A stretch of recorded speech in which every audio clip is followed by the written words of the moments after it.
আজকে আমরা রান্না বরিশালের বিখ্যাত এই করল্লা ভাজি আর রান্না আলু ভাজি আর আছে হাঁসরা মাছ। এই যে চিংড়ি মাছ দিয়ে কিন্তু রান্না তেমন ভিডিওটা দেখবেন আপনারা। এই যে মোরা এখানে করল্লাগুলার কুটতেলম দেখেন মোরা কি ভিডিওরে কুড়ি এরমের গোল গোল হরিয়া কুটতেলম পাতলা পাতলা হরিয়া লিজ আজকে কি কি রানবা? আলু ভাজি হাঁসরা মাছ এবার করল্লা চিংড়ি মাছ। ও তা আজকে করল্লা আর চিংড়ি মাছ হইবে না? করল্লা আমার প্রিয় একটা খাওয়ান। করল্লা ভাজি করবা? হ্যাঁ, চিংড়ি মাছ আলু দিয়ে চিংড়ি মাছ আলু দিয়ে ভাজি করবা, করল্লা ভাজি। হ্যাঁ, বরিশালের বিখ্যাত খাওয়ান চিংড়ি মাছ দিয়ে করল্লা ভাজি খাইতে কলম জন্মের মজা মনুরা। তো আপনারাও এই মোরা কিরমের ভাজি হেই দেখবেন, হেই রুমের ভাজি করে খাইবেন, জন্মের মজা পাইবেন। কি কও? হ্যাঁ, হেলে বেশি মজা লাগে মগু নান ভাজলে। এই যে করলার সাইজগুলো কি দেখছেন? পুরো একটা হাম্বল দিচ্ছে সাইজ। কারে কয় ওইলে হাইব্রিড করলা, কিন্তু তিতে কম লাগে। হ্যাঁ হ্যাঁ, এগুলো তিতে কমই লাগে, তিতে কম লাগে। আর এই যে দেখেন এই মোরা কিরমরে কুটতে লইছি, এই যে গোল গোল করে কুটতে লইছি দেখছেন? পয়সার না এরকম গোল গোল করে কুটতে লইবেন, হেলে কিন্তু ওই ভাজি করলে হিজে যাইবে, অনেক মজা হইবে খাইতে। কি কও? হ্যাঁ, এই মগো করলা কুচই নই গেছে, আর এই করলা কয় আলু দিমু হেয়াও এই কুচই লইতে আছি। কি লিজা?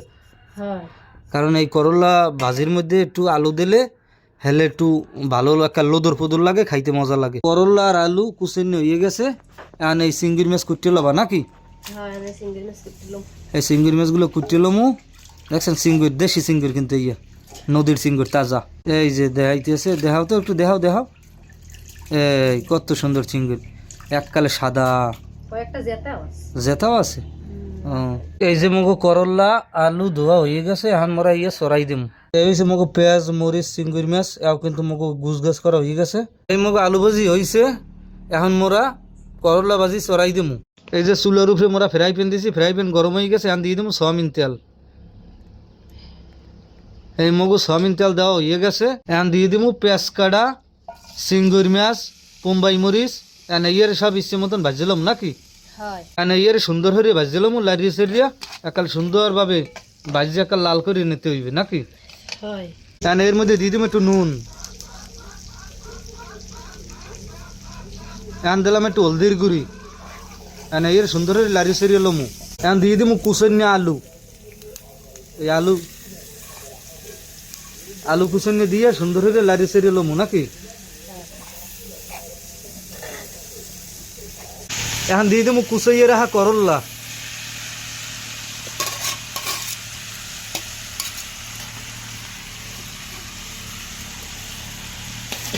এখন সুন্দর করে লাড়ি সেরিয়ে লমু, এরপর ডাকি থমু।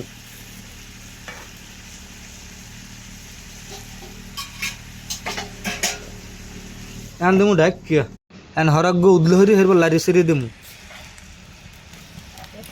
মাশাআল্লাহ। এই যে দেখেন কত সুন্দর এককালে হিজে গেছে, আর এককালে মধ্যে পানি বেরিয়ে গেছে। মোরা কিন্তু এতে কোনো ঝোল টোল ব্যবহার করবো না, এই পানিতেই মগো হিজে নই যাইবে। কে কও? এরপর এককাল ভাজা ভাজা বানাই গেলাম, কালারটা কিন্তু এককালে অসাধারণ একটা কালার আইছে, পুরো মাখা মাখা। এই মগো বরিশালের বিখ্যাত করলা ভাজি দেখেন কালারটা আইছে কত সুন্দর, আর খাইতে গেলাম জম্মের মজা। কি কও? হয়, সেরা একটা একাল পুরো ভাজা ভাজা বানাই ফেলাইছি, একদিন ভাত খাইতে পারবেন এককালে 2 থেল ভরা। অল্প একটুখানে ভাজি লইয়ে 2 থেল ভাত খাইতে পারবেন। মগো ভিডিওটি যদি ভালো লাগে আমাকে তাহলে লাইক কমেন্ট শেয়ার করবেন, আর মগো ইউটিউব চ্যানেলটারে সাবস্ক্রাইব করে রাখবেন। মোরা নিত্য নতুন ভিডিও লইয়েই অনেক কষ্ট হয়ে ভিডিও বানাই। সবাইরে ধন্যবাদ।